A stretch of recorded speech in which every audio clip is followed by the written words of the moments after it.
Okay, guys, we are back for part 3 of 5 of this reaction to episode 9 of the Fab Fatties. And this is 2 episodes before Maria has left the podcast, before she was pushed out of the podcast. Remember, we are sleuthing for clues. However, we have hit a detour in the clue sleuthing. And while there was plenty of clues to pick up on when we were witnessing the cattiness between her and Allie, part 2 was basically all about Allie and kind of learning her personal villain origin story and what really led her into the fat acceptance movement. Now, we are, of course, still searching for clues, but once again, this has been derailed by weaponized emotion, by a term that one of my commenters coined as sympathy mining. Now, I'm not sure if she came up with this term or somebody else did, but it is a fantastic term to explain what is going on. Do we feel bad for Allie that she has gone through this really stressful event around the relationship she had with her father, who is no longer with us?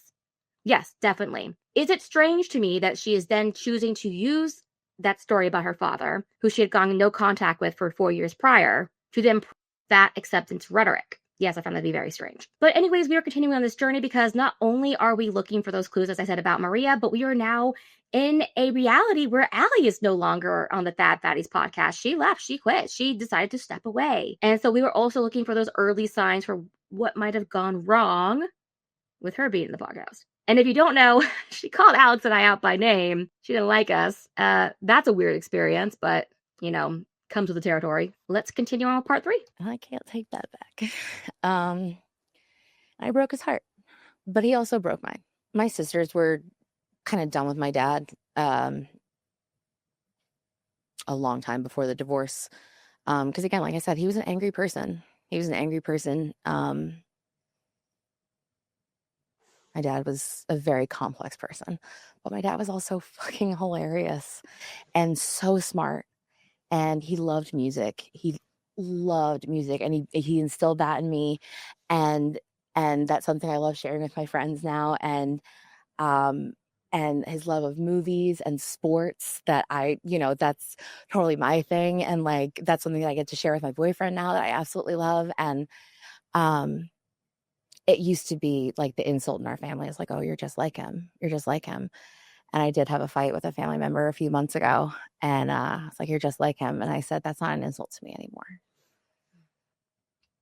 Because once I lost him, I was able to look past who the angry person was. But I know that he hurt people. And I know that he hurt my sisters when he was an angry person. I really wonder what the prevalence is between parents who have BPD, which is borderline personality disorder, and the children who also get it. I wonder the genetic component. I wonder if that tends to run in families. I wonder if he also suffered from the same illness that she has, the same personality disorder that she has. And that could really explain why the behaviors could be such a crutch when dealing with BPD. That's something that I would like to look into and see if there is a connection between people who have BPD and these behaviors of overindulgence of eating in a toxically ritualistic way. But I was the one that stuck around the longest with him and had the closest relationship with him. And unfortunately, sticking around the longest and being the closest to him, I also bore the brunt of a lot of his anger. And so we hurt each other and we let 4 years go by. I love him very much. But there's just mascara all over my face, right? Well, you got a little wing going. Yeah, it actually looks pretty. Yeah, I just want to hold space for like that deep pain you feel, but also that deep love you feel. And I feel it. I almost have the chills. I almost had the drops of the tears. That's as close as I get, really. But I just want to recognize, like, it is complicated. It is complex. You have room to feel both. Yeah, it's not black and it's not white. Me and Maria do a lot of talking about this together. Mm-hmm. That's something that I had to do a lot of work after I lost him. And I mean, it wasn't,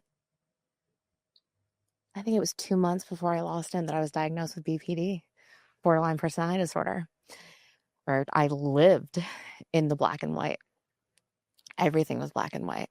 And I had to do a lot of work after I lost him because I went from, he was out of my life for 4 years and he was my enemy, to I lost him and now he had never done anything bad to me. And so everything was my fault. And I blamed myself for a really long time. Okay, I talked a little bit about how I wondered if BPD is at all correlated with people who have these behaviors, right? So I'm not saying it causes it, but it could definitely be a compounding factor that you're more likely to develop those behaviors if you have something like BPD. And her talking about the black and white thinking, that is also extremely characteristic of people who have these behaviors. And we see it with the all or nothing mentality when it comes to food. So a diet isn't just a regular diet. It's not cutting 500 calories. It's not eating healthier. It's, I need to not eat it all. I need to be the most strict. I need to only eat these foods. I can't eat any carbs. I can't eat any fat. It's like that kind of stuff, right? Versus somebody who is not in those behaviors, they're going to be like, well, I can lose weight if I just cut 500 calories per day and I work out 3 times a week. And I've talked about this before when I was talking with my therapist, and I was talking about my insecurities over my weight and going forward in my life in various different ways. And she asked those probing questions of like, well, how much are you eating? Blah, blah, blah. Like she really wanted to look into it because obviously like my weight causes me distress. It should. I'm uncomfortable with it. I want to lose weight so I can be a healthy weight. It's not toxic and ritualistic though. I don't have those behaviors. It's a healthy relationship with my discomfort, I should say. And I was expressing that discomfort to her. And I was like, I cut 1,000 calories per day, the best that I can. Sometimes it's 500 calories per day. I do my best to get somewhere in between, and I work out about 2 to 3 times a week. At the time, it was 2-3 times a week. By that, I mean like going to the gym, but I also like will walk outside and stuff in between, just do that light walking cardio. And then she was like, oh, okay, well that's, she can tell like that's a moderate amount versus like if I was talking about like, I don't eat any carbs. I am so strict. I am working out so hard. Like I wasn't like, it wasn't that. It's just like a very like, no, this is what I'm doing very casually. It's not black and white. It's not extreme. I'm in the middle and it's a neutral thing, right?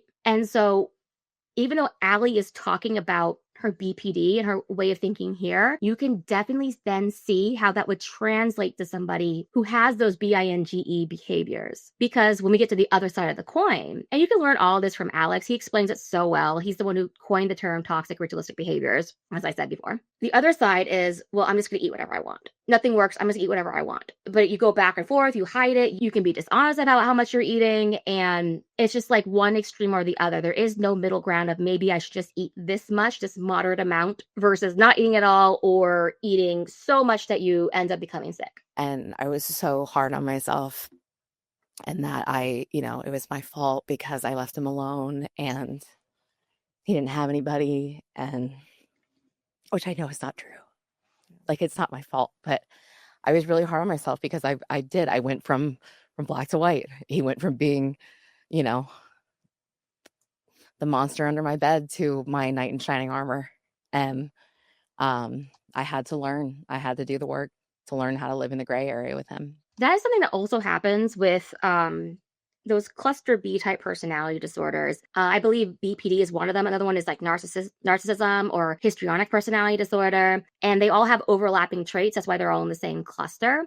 But what often happens with these people who either have the disorder outright or they have characteristics of the disorder, they will often put people they admire onto a pedestal. But once they are no longer held in that like lofty limelight, they are completely knocked off the pedestal.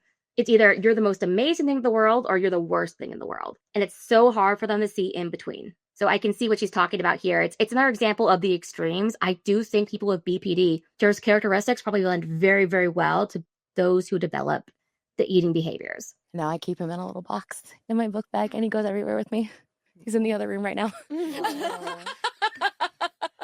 If your dad was still here, standing in front of you right now, what's one thing you would want to tell him? I just would want to tell him that I love him so much. And I wish that I spent those 4 years telling him that. He knows. He knows.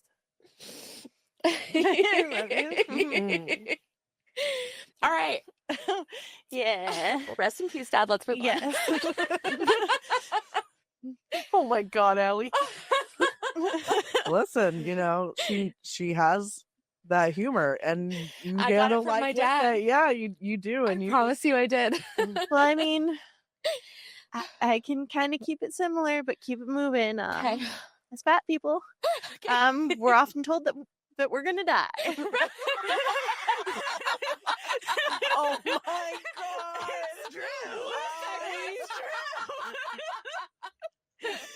I don't know why they find that part so funny. That's a little weird because I guess they're just in such denial about the state of their health.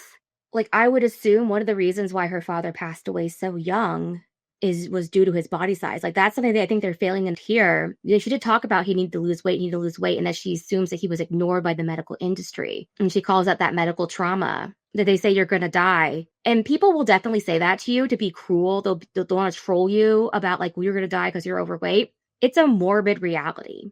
It's a very morbid reality because it doesn't matter if the person who's saying it to you is really, really mean. Just because something is mean doesn't make it untrue. And I need to really stress this. I tried to like explain it in a previous video when I was reacting to Allie's post about Alex and I. But just because she and the other people on this podcast say things in a really nice way doesn't mean it's true, doesn't mean it has any validity, doesn't mean it holds any weight or that it's worth listening to, just because they said it in a nice way. Now, the same can be said that just because you don't like what someone said, even if it is outright mean, doesn't mean it's a lie. I really hope these women get the help that they need because there's a reason why they call it morbid in terms of your weight. You might not like that, but your chances of morbidity are so exponentially increased because of your body size. I can't be here. I need to go home. I gotta go. Mom. What a segue. I love How it. many times have we been told you're not going to live until 70? She's honestly rolling right now. My toes are curled. I need to relax them. Just keeping it in the same ballpark. Listen, we all needed a laugh. Maria, We all that needed a was laugh. fantastic and so unhinged. I love it. I absolutely love it. Please go on. Continue. Okay. So, as fat people, we're often told when we're going to die because we're so 40. fat. Obviously, 40. Yes. That's the 5 key years. number. 5 years. She's clutching her pearls. So as you know, we're often forced to face our mortality because it's often thrown in our faces. That said, if you knew you were going to die, what is one thing that you'd want everyone to know, and what legacy would you want to leave? Ooh, beautiful question. Thank you. I would want everyone to know that I'm really a soft girl. Ooh, can you say that a little bit closer to the microphone? I can't. She said she's a soft girl. I can't. Just one more time for the record, she is a soft girl. Rebecca, what did she say? That would be soft girl. Soft girl. I think we know what your next bracelet will say. My bracelet says crybaby. Okay. I meant it for her. Rebecca made it for me. I'm just honored that I didn't get it. I just, do I do. I spent my whole life being hard, being tough, having that hard shell of you can't hurt me. You can't hurt me because I'm the fat girl, right? Because I've heard it all. I've seen it all. I've heard it all. I have been made fun of my whole life. And if you haven't made fun of me, I've heard it in the movies. I've seen it on TV. I've read it in the magazines. Everybody makes fun of me, and not me specifically, but you know what I mean? I've heard it all. So I've been hard all my life. And then I made friends, and I met this man who brought out this side of me where I got to rest. So I think it's very interesting that she is saying, I'm a soft girl and I used to be tough, blah, blah, blah. I mean, it's very clear why that's the case, right? Because when you have that kind of tough exterior, it's an overcompensation for your emotional fragility. That's basically the extent of it. So it's not surprising to me that she's revealing herself as fragile, as quote soft, because of the way that she is quote unquote a bulldog, right? She's used that phrase before. She's like, I'm a bulldog. I fight for people, blah, blah, blah. However, I do hope that her relationship works out with her and a boyfriend. Like, who knows what the status of that is since she's left the podcast, because I do think it's important and controversial for men to make women feel safe enough where they can be soft, right? We kind of live in a world where there's a lot of expectations placed on men and women, like both genders, and there's a lot of overcompensating. It's very difficult to embrace a lot of like the natural feminine in a world that doesn't really respect it as much as it should be. And that's not to say you have to be feminine if you're a woman. I'm just saying, like, it's not a valued trait these days as much as I would say these types of women would say, like, oh, they're trying to put me in a box because I'm a woman, blah, blah, blah, women's issues. It's just very interesting how like society morphs from traditional women to feminism and back again. It's like it's another black and white extremism, right? There is no in between to embrace femininity as a strength. I'm sure her being allowed that softness is actually probably very healing for her. Where I found this space for myself where I didn't have to come in guns blazing. Like, all right, what am I walking into today? This is my space to breathe, right? And that's like, that is what I wish for everyone. Like, if I were going to die tomorrow and like I had one wish, is for everyone to live in their soft girl healed era. Yes. Yeah, snaps. Thank you. Thank you. That's one thing I will agree with her on. I like the way that she phrased that soft girl healed era. That's what I've been fighting for too.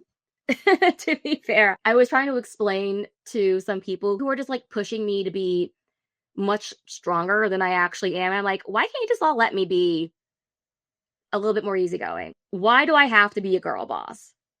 It sounds like to me she's experienced something similar. You know, it's interesting because I think one thing that's come across in our conversation so far is how many changes had to take place for you to get to that place, right? Yeah. And so, you know, you've talked about ending a very long career that you got a lot of recognition in and a marriage to be more in alignment with your values and truths and who you want to be and what looks like a joyful life to you. And part of this meant coming to terms with society's view of success and to what extent you held on to it and what it looks like now. So I'm curious, like, what does success look like to you now?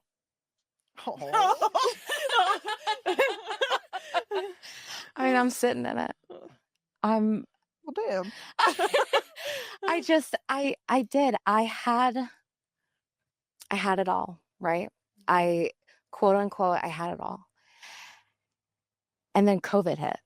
And I was sitting in my big, beautiful house with my Louis Vuitton bag and my beautiful car and my beautiful things and my, you know, I had my beautiful wedding and I had my beautiful husband and I had all the things. I had it all. And nothing felt good. Nothing felt good, but I had it all. I had everything I was supposed to have, everything they said that I was supposed to have. I had, you know, A plus B times whatever equals X. Like I had the formula and like I had it, but it didn't feel good. And it was like, what's wrong with me? Right. And I did have to let go of, especially coming from an industry, being in the real estate industry, coming from an industry where like, unless your bank account looks like this, your car looks like this, and your purse looks like this, whatever, like, then you don't mean right? That's what they teach you. And like, I had to let go of things meaning success for me. And I have a very nuanced opinion on what she was saying there, because definitely things don't mean success.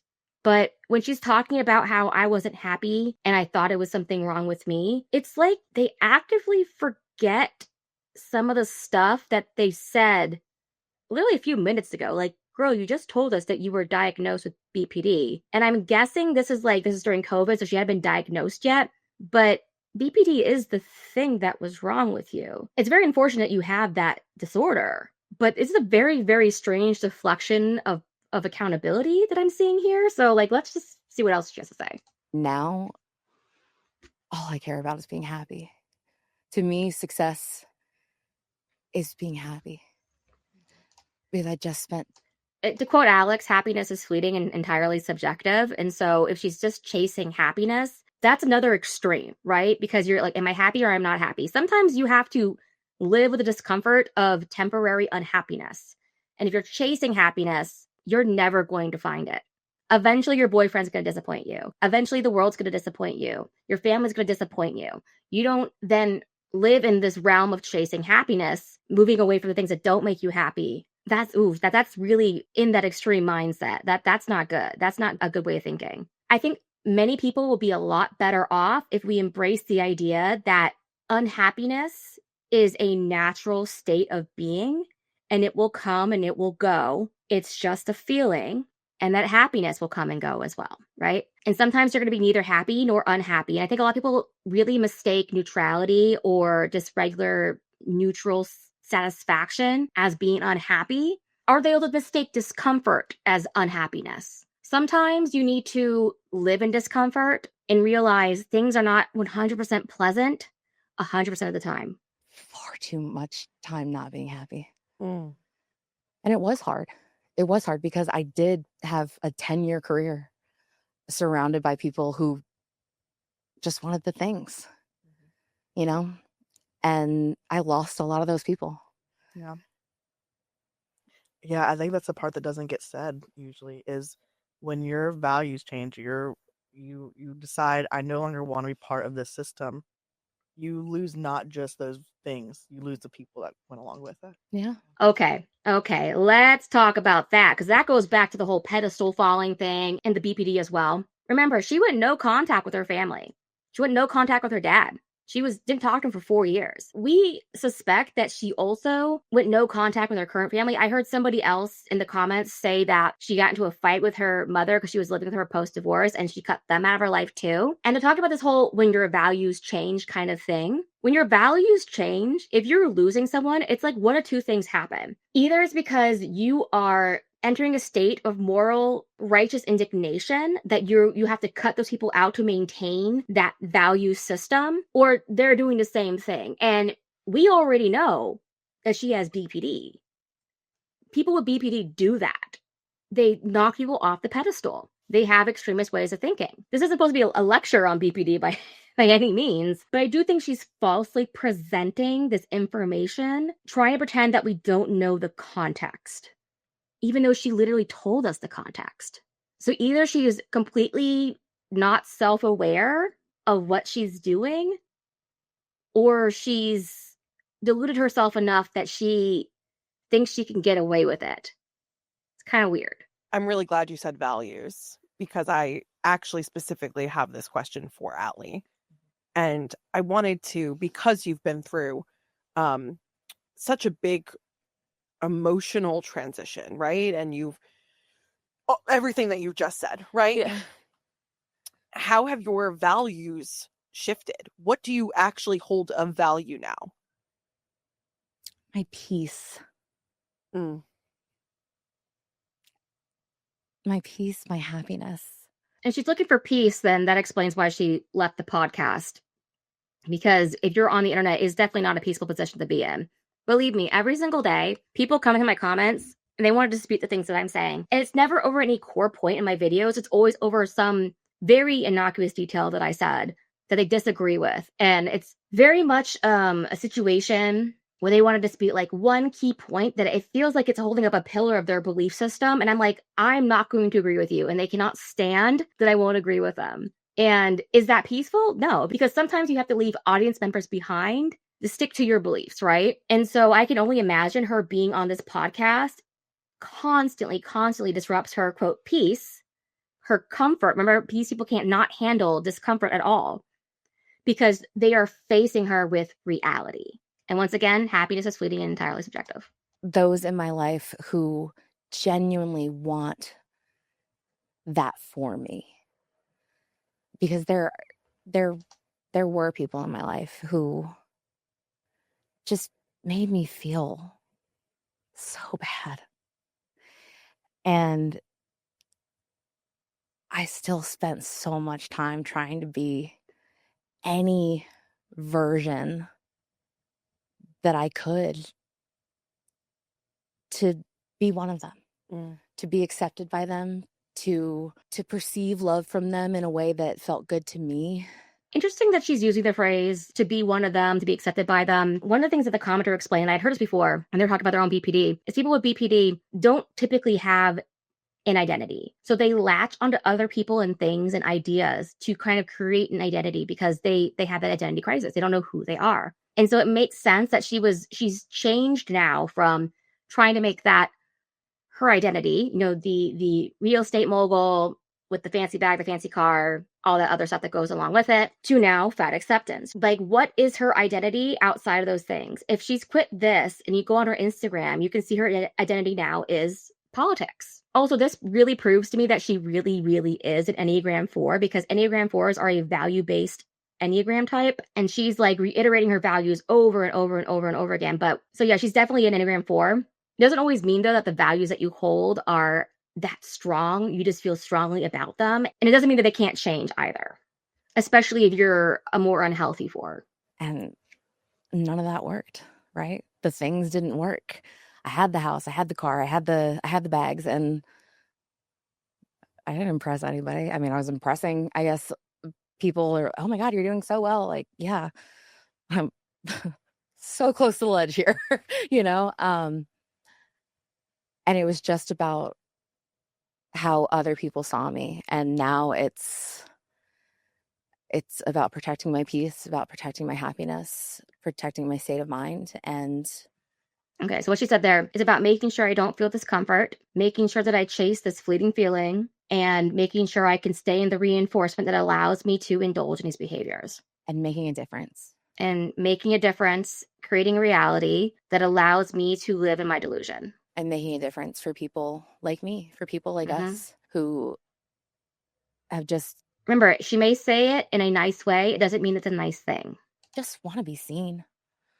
Who just want to be seen. Okay, guys, we are going to stop it there for now. That was part 3. Probably one of the shorter videos because I'm going to cut out a lot of the dead air of the emotions that occurred during their video. I just really want to emphasize to you one more time. I know I literally just said it. Just because they're saying it in a nice way doesn't mean it's a nice thing. Okay, think about the intent behind what she's saying. It might sound okay that I want my peace, but we know what that means. She wants her comfort. It might sound okay for her to say that she wants her state of mind. But her state of mind is that toxic ritualistic reinforcement. She wants to help keep people in that ritualistic cycle.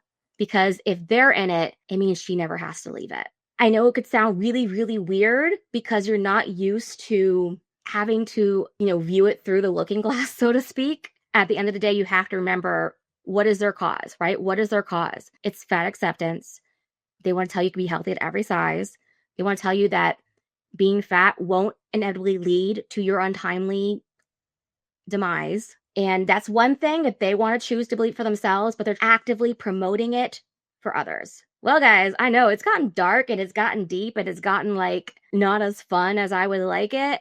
But hey, that's the reality of the situation. It kind of sucks. This is where we are, right? And hopefully fat acceptance, we've knocked one pillar out, right? Hopefully the whole thing comes crumbling down soon. Anyways, with that, I'll see you in part 4.